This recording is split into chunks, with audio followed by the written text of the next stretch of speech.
बातम्या तर राज ठाकरेंबाबत आहे। इस्लामपूर कोर्टाने राज ठाकरेंना मोठा दिलासा दिलाय। सांगलीच्या शिराळामधील खटल्यातून राज ठाकरेंची मुक्तता करण्यात आलेली आहे। दोष मुक्तता करण्यात आले। 2008 मध्ये शिराळ्यातील शेंडगेवाडीत रेल्वे भरती प्रकरणी मराठीच्या मुद्द्यावरून मनसेने आंदोलन केलं होतं। या आंदोलन दरम्यान हिंसक प्रकार घडला होता। या प्रकरणी आता कोकरूड पोलीस ठाण्यात मनसेच्या जिल्हाध्यक्षासह राज ठाकरेंच्या विरोधात गुन्हा दाखल झाला होता।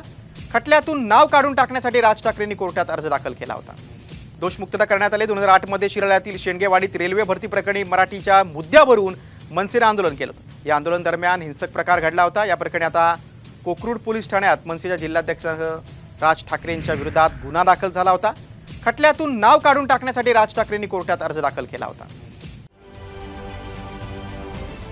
महाराष्ट्रातील सर्व बातम्यांचे विश्वासार्ह व्यासपीठ, सकाळच्या सर्व सोशल मीडिया प्लॅटफॉर्मला लाईक, फॉलो आणि सबस्क्राईब करा। तसंच सर्व नोटिफिकेशनसाठी बेल आयकॉन प्रेस करायला विसरू नका।